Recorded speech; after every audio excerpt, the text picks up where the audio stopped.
Vamos abrir as Escrituras no Evangelho conforme escreveu o doutor Lucas.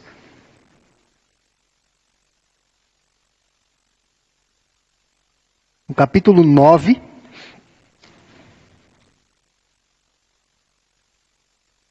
Eu creio que Deus tem falado profundamente aos nossos corações por meio da exposição da palavra dele. Lucas, capítulo 9, verso 37 até o verso 43. Antes da leitura, vamos orar. Bondoso Pai, suplicamos que o Teu Espírito Santo, o Espírito da promessa, o Espírito da verdade, que nos guiaria pelo caminho que deveríamos seguir, que esse Espírito possa encher os nossos corações, levar cativo todo pensamento, toda aspiração, desejo, à vontade do nosso Cristo. Que Tu possas falar poderosamente aos nossos corações. É no nome de Jesus que oramos. Amém. Lucas, capítulo 9, verso 37 até o 43, nos diz assim: No dia seguinte, ao descerem eles do monte, veio ao encontro de Jesus grande multidão. E eis que dentre a multidão surgiu um homem dizendo em alta voz: Mestre, suplico-te que vejas meu filho, porque é o único. Um espírito se apodera dele, e de repente o menino grita, e o espírito o atira por terra, convulsiona-o até espumar, e dificilmente o deixa, depois de o ter quebrantado. Roguei aos seus discípulos que o expelissem, mas eles não puderam. Respondeu Jesus: Ó geração incrédula e perversa, até quando estarei convosco e vos sofrerei? Traze o teu filho. Quando se ia aproximando, o demônio o atirou no chão e o convulsionou, mas Jesus repreendeu o espírito imundo, curou o menino e o entregou a seu pai. E todos ficaram maravilhados ante a majestade de Deus. Meus irmãos, só aqui à guisa de introdução, um momento de frustração. Todos passam por esse momento de frustração. No mesmo capítulo 9, nos primeiros versos, nós já vimos, os discípulos foram comissionados pelo Senhor Jesus e receberam autoridade para expelir demônios. Mas nesse episódio especificamente, eles não conseguiram expelir os demônios, ou o demônio que estava no corpo daquele jovem. Um momento de frustração. Pensando também um pouco no que vamos extrair de lições, verso 41, Jesus exclama: Ó geração incrédula e perversa. Muitos dizem que Deus não se importa com o mal que está acontecendo no mundo. Isso não é verdade. Nosso Senhor, no período da sua encarnação, do Verbo vivo de Deus, no período do seu ministério terreno, sempre se compadeceu das misérias humanas, de tal maneira que se moveu para operar milagres. E muitos têm confundido esses milagres do Senhor com um tipo de teologia, que é a teologia de meramente ajudar o próximo. Para muitos o Evangelho se traduz em ajudar o outro, mas o Evangelho não é só isso. Isso é uma parte do Evangelho. E vários movimentos foram criados em torno disso, vários movimentos colocando a figura de Jesus como um revolucionário apenas, como um libertador apenas, temporal.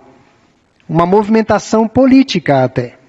Mas não, Jesus está para além desse tipo de movimentação. O fato é que o Senhor, tanto naquele período que esteve no seu ministério terreno, como agora, se importa com as desventuras, com o sofrimento, com a violência, com as injustiças que estão sendo realizadas nesse exato momento no nosso mundo. E veja que o Senhor sente de tal forma que ele exclama, ó geração incrédula e perversa, até quando estarei convosco e vos sofrerei? Até quando eu vou padecer? Meus irmãos, quero chamar a atenção para o fato de que, após aquela experiência gloriosa da transfiguração, Jesus, juntamente com seus discípulos, Pedro, Tiago e João, desceram do monte. E os irmãos lembram que a mensagem central daquela conferência bíblica inigualável era o Êxodos, a partida de Jesus, rumo à cruz. Então eles descem daquele momento glorioso para as provações que estavam aguardando a todos eles dali em diante. Foi uma descida da glória da transfiguração para a normalidade da vida e do ministério. Uma comparação muito fajuta ou frágil, não é nem fajuta, mas frágil, é como se você participasse de um culto de domingo que você foi elevado, aquela bênção, mas segunda-feira você se encontra com os boletos. Você tem os boletos, você tem as tribulações, você tem as atividades, os problemas para lidar. Foi mais ou menos isso que aconteceu com eles. Eles desceram do monte da transfiguração para a normalidade da vida e do ministério. Jesus teria de voltar a lidar com uma geração incrédula e perversa. Notem que algo semelhante aconteceu com Moisés. Êxodo capítulo 32, versos 15 a 20. Após Moisés estar com o Senhor um período, ele também desce do monte para lidar com uma geração incrédula e perversa. Quando Moisés desce do monte naquela ocasião, ele se depara com uma festa, um culto pagão populoso. Era muita gente. Já viu o pessoal que segue a multidão? Não, está indo muita gente lá, então a gente precisa ir lá. Os movimentos avivalistas da década de 90, início desse século também, apregoavam isso. Olha, os estádios estão cheios e pessoas estão sendo curadas, nós precisamos ir para lá. Nós precisamos ir ver. Nem sempre onde há multidão, há a verdade. Nem sempre. Moisés ficou um período no monte, clamando a Deus. Quando ele desce, ali estava montado um palco de adoração a um bezerro. Um palco de adoração a um deus pagão. E era a nação inteira. Haviam corrompido até o seu irmão. Até o seu irmão meio que entrou no esquema. A multidão sempre vai pressionar a liderança, dependendo para o caminho errado. Muitas vezes eu já ouvi pessoas dizerem, pastor, está acontecendo isso em tal lugar. Eu deixa isso para lá, que é movimento, evento de doutrina. Os irmãos lembram do tempo do dente de ouro? Aquele movimento dente de ouro? Pastor, porque está nascendo dente de ouro? Problema deles. Problema deles. Nós temos a palavra. Nós não precisamos de movimentos adicionais, de ventos de doutrina. Nós não somos meninos agitados pelo vento de doutrina. Nós temos as Escrituras. Nós temos a palavra do Senhor. Então Moisés se depara com um culto pagão populoso. E a finalidade da reunião, daquela reunião especificamente, não era satisfazer os desejos de Deus, mas era satisfazer os desejos do povo. O povo queria um Deus para adorar. Moisés, portanto, se defrontou com uma nação inteira entregue à idolatria.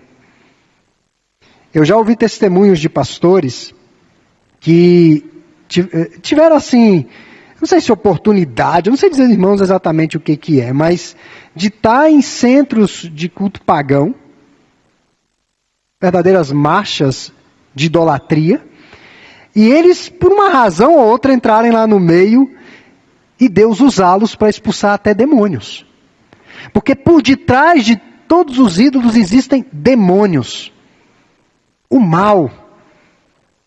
Tudo que nos tira do foco da adoração de Deus vai nos levar para o caminho ruim. Então, meus irmãos, Moisés se defrontou com a nação nessa situação. E séculos depois, o Senhor Jesus desceu do monte e se deparou com uma geração incrédula e perversa. A temática que nós vamos tratar essa noite é em meio a uma geração incrédula e perversa. Não mudou nada. não mudou nada. Dependendo do lugar, se você for falar de Jesus, você pode ser hostilizado. Nós fizemos um curso de evangelismo recentemente, e eu achei interessante que os instrutores, os pastores instrutores disseram o seguinte: olha, geralmente as pessoas não rejeitam a Jesus. Geralmente elas são simpáticas, elas são receptivas. Mas pode acontecer uma situação mais forte. E na verdade, isso vai acontecer. É necessário que isso aconteça. É a reação natural ao Evangelho de Cristo Jesus. E hoje nós trabalharemos 3 verdades importantes sobre Cristo intervindo nessa geração incrédula e perversa. A primeira verdade é que nós estamos num mundo em desespero. Pelos sintomas que são apresentados aqui pelo texto, nós poderíamos até deduzir que o rapaz sofria de epilepsia. No Evangelho segundo Mateus, que os outros evangelhos vão clarificar a moléstia, a patologia que aquele jovem sofria, no Evangelho segundo Mateus, o garoto é classificado como um lunático. Lunático, essa palavra deriva da palavra luna, lua. Lembram de um personagem chamado Da Lua? É mais ou menos aquilo ali. Essa palavra tem muita conexão com lua, uma pessoa que não está conectada com o mundo real, atual, que está meio fora da caixa.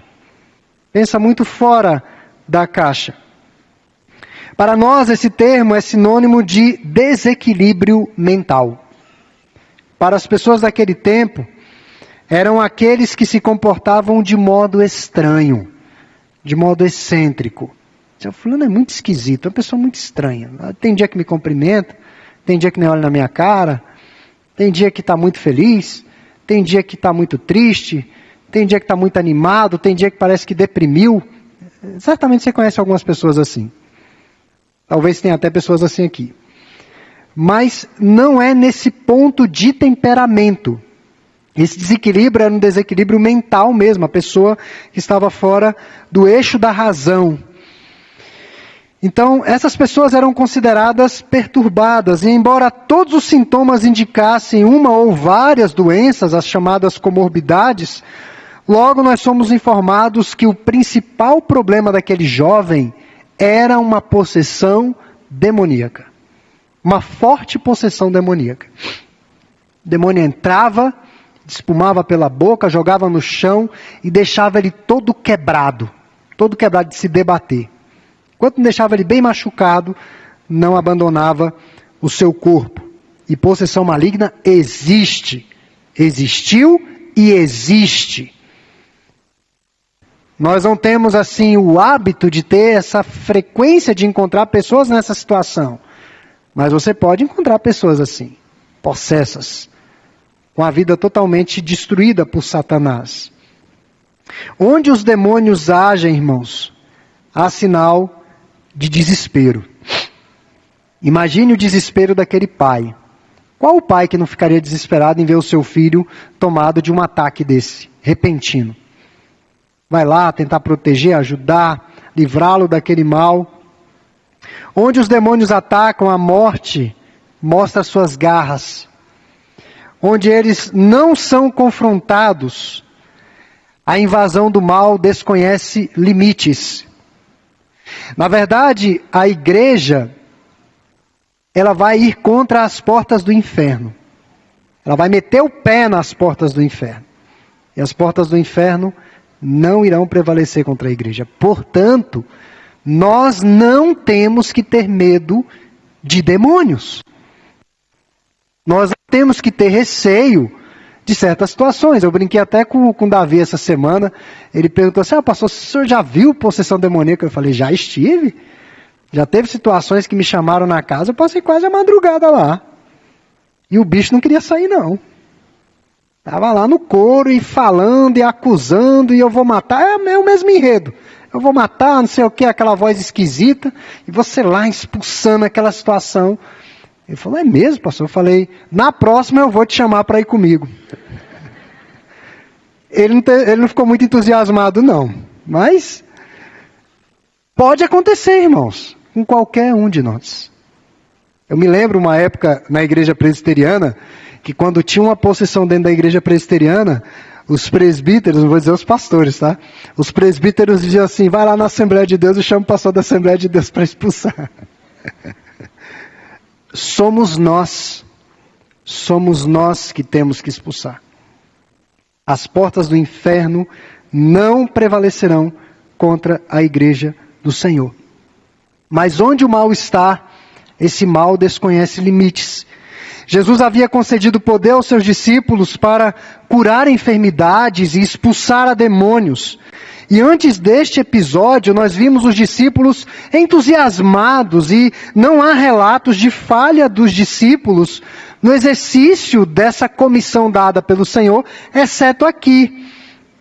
Porém, nessa ocasião, os esforços e as tentativas dos discípulos fracassaram. Imagine a frustração daquele pai, diante da incapacidade dos discípulos. Mas quando ele encontra Jesus, aquela frustração se converte em uma alegria e esperança de que Jesus efetivamente liberte o seu filho daquele mal. A Bíblia diz que esse homem correu na direção de Jesus, esse homem se ajoelha em desespero e esse homem implora a Jesus que tivesse misericórdia do rapaz. O mundo está assim, irmãos. O mundo está em desespero. Muitos estão desorientados. Nós vemos situações de pessoas que entram em depressão até com morte de animal, de gato, cachorro. Deprime mesmo. Estou falando sério. E é grave. Há uma fragilidade emocional muito grande nas pessoas. Uma carência muito grande. E nós sabemos que esse vazio só Deus pode preencher. Nós temos o remédio. O mundo está assim, em desespero.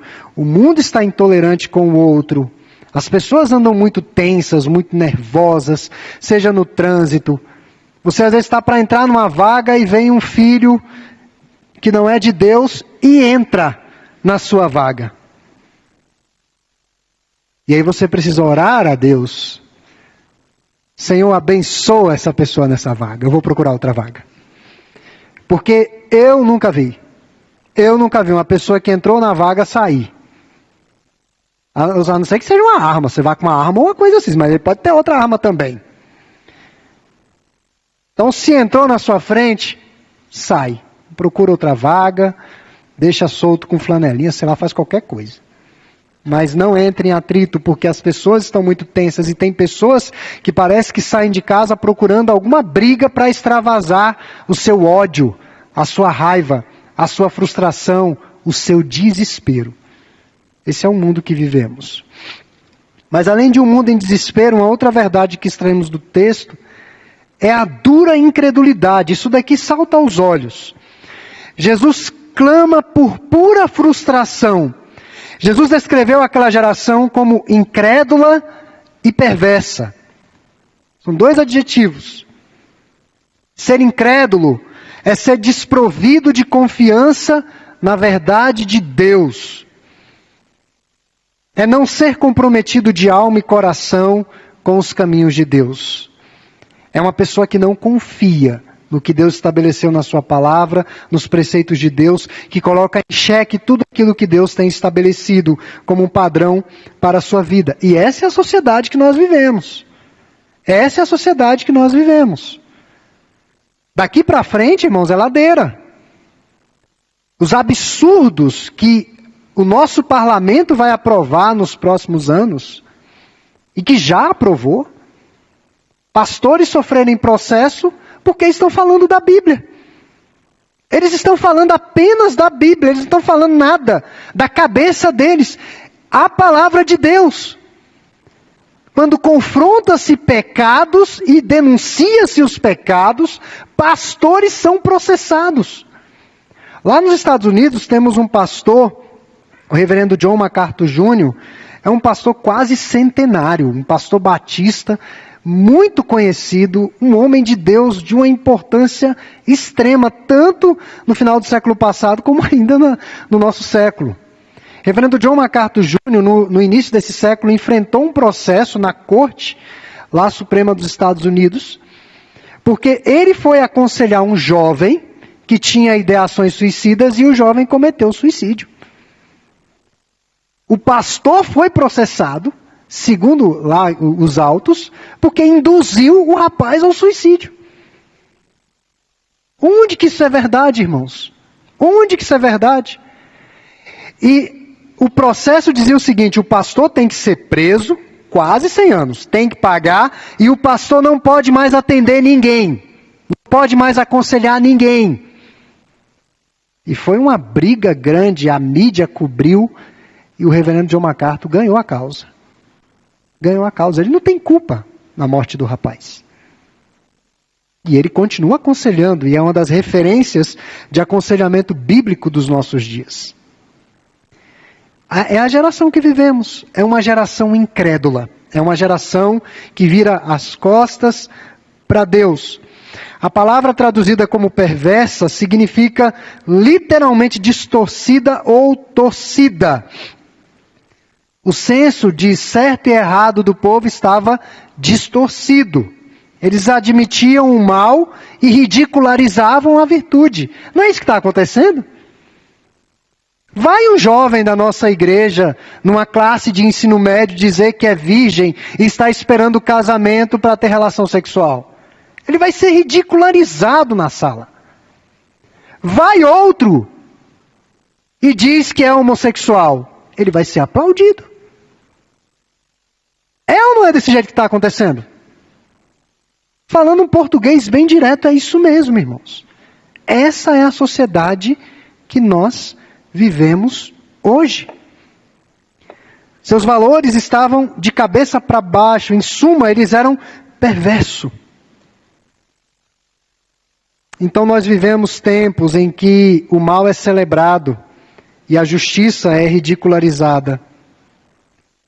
E isso acontece porque vivemos numa época marcada pela ausência da verdadeira fé em Deus. Nós vivemos numa época da retirada dos valores absolutos. Antigamente, um pai, uma mãe, um pastor, um professor, eram pessoas que eram respeitadas. Hoje, nós testemunhamos verdadeiros absurdos de filhos mandando e até agredindo seus pais. Eu não vou nem mencionar a igreja, o que é que muitas vezes eu tenho que ouvir. E olha que eu não pego leve. Eu não aceito. Mas o que eu tenho que ouvir na igreja e o que os nossos professores estão passando na escola para ensinar os nossos filhos?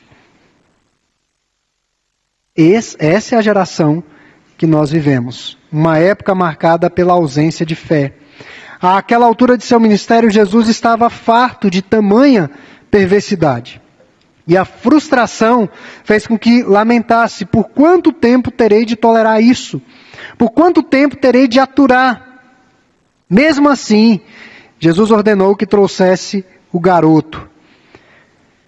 Meus irmãos, há uma convocação de que nós vivamos uma fé vibrante, viva, numa sociedade ímpia. Em meio à incredulidade, remando contra a correnteza, literalmente.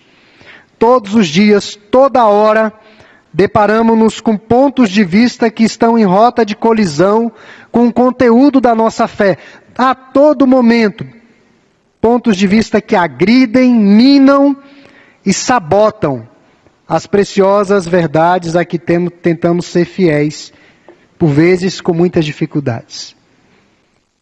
E há muitos irmãos nossos que lamentavelmente sucumbem nesse mar de incertezas.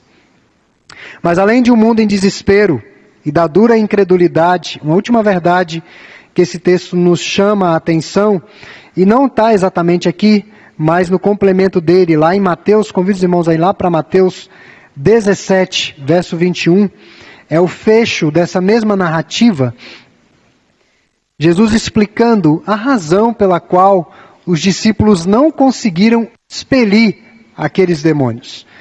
Mateus 17, 21.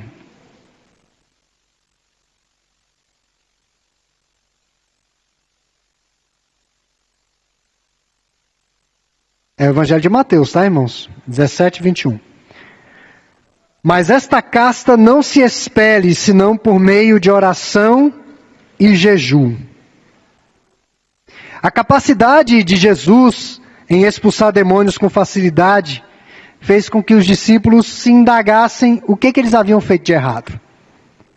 O que eles não fizeram corretamente? A fé dos discípulos ainda não era uma fé robusta o suficiente para todas as variáveis da missão. Tanto que quando Jesus foi preso, todos eles fugiram. Então não era uma fé ainda pronta para enfrentarem todas as dificuldades que a missão iria demandar.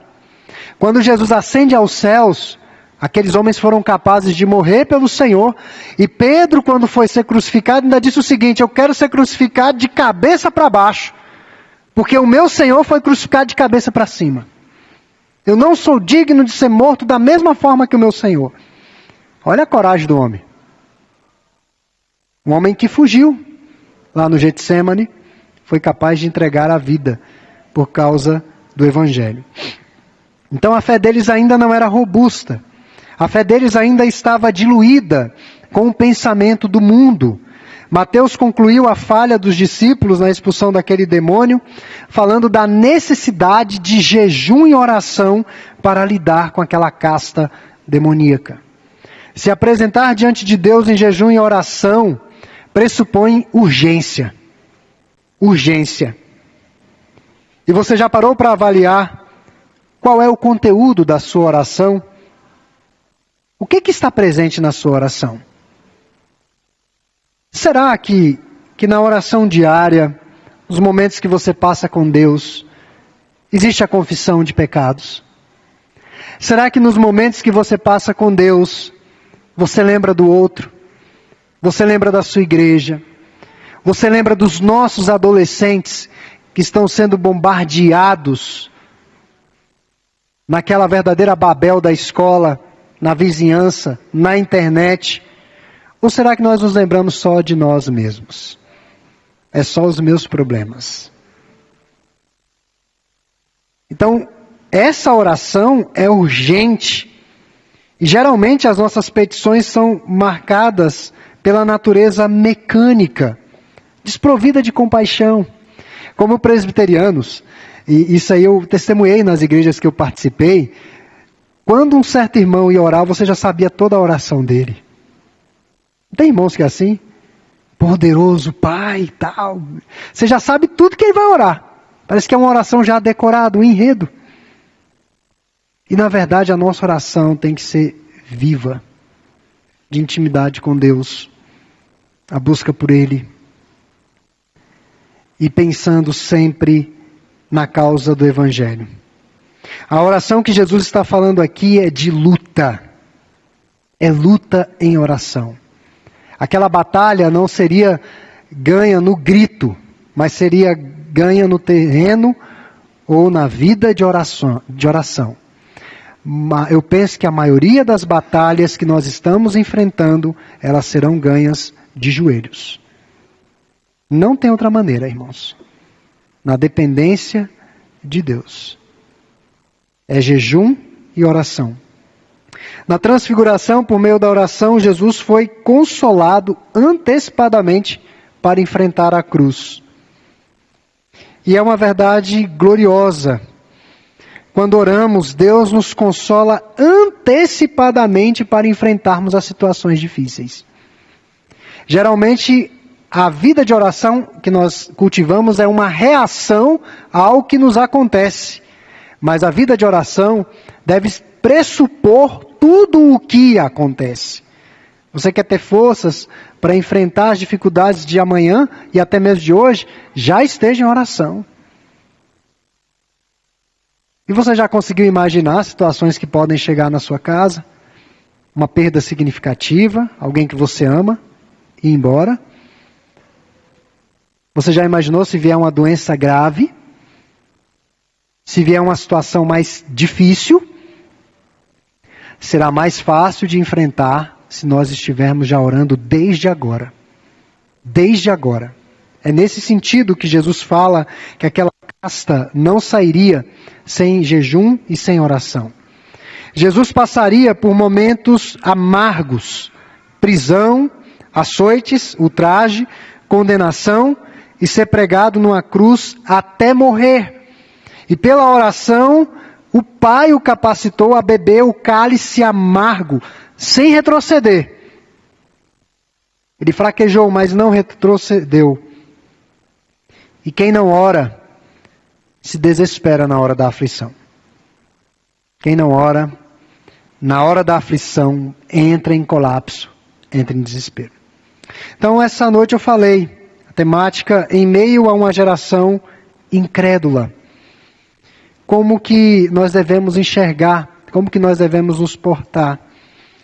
Nós devemos ver o mundo como um mundo em desespero, como um mundo que tem uma dura incredulidade que somente será quebrada por Deus e a necessidade do jejum e oração. O nosso Senhor Jesus não está conosco aqui na terra. Temos que jejuar. Precisamos orar. Os demônios haviam tornado a vida daquele rapaz e de seus familiares um verdadeiro inferno. Os discípulos estavam sem poder para atender a necessidade daquela família. A pergunta que eu quero fazer à igreja essa noite, a nós crentes, é como que nós estamos hoje? Será que nós temos condições de atender a esse mundo desesperado? Será que nós temos condições de confrontar o poder do mal?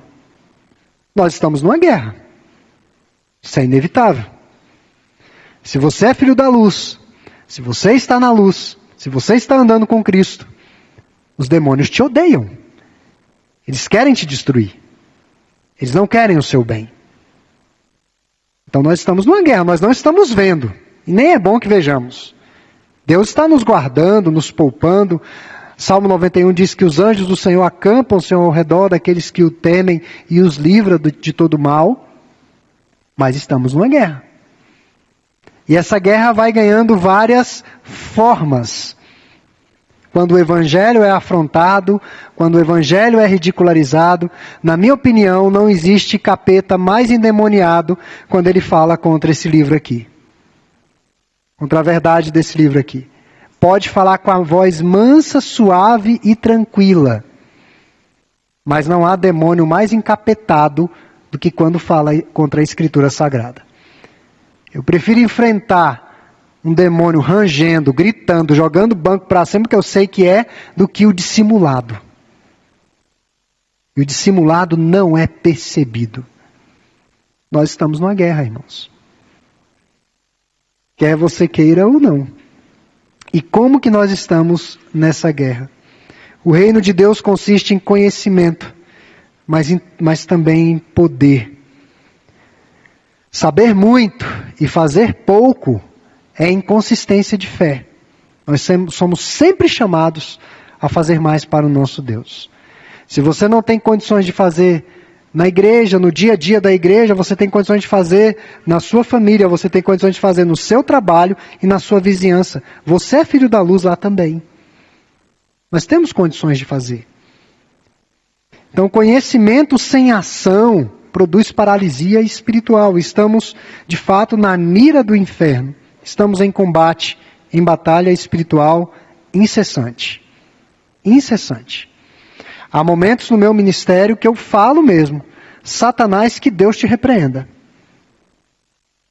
Por detrás de pessoas, por detrás de situações, por detrás de questões que vão surgindo, eu digo que o Senhor te repreenda, Satanás.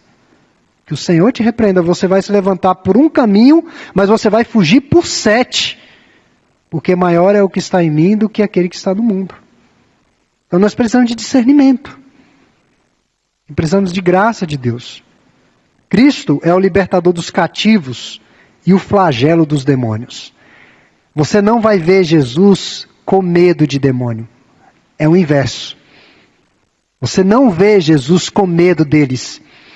Mas onde Jesus chegava, e muitas legiões disseram, mas o Senhor veio nos atormentar antes do tempo. A punição veio antes do tempo. e eles se curvavam ante a majestade do Senhor. O texto encerra dizendo que os circunstantes glorificaram a majestade de Deus. Será que quando as pessoas olham para nós, elas glorificam a majestade de Deus? Então que Deus possa essa noite aplicar essa palavra aos nossos corações. Nós somos, irmãos, um canal de bênção no nosso mundo. Nós somos a luz do mundo, nós somos o sal da terra, nós fazemos toda a diferença nesse mundo que está em desespero.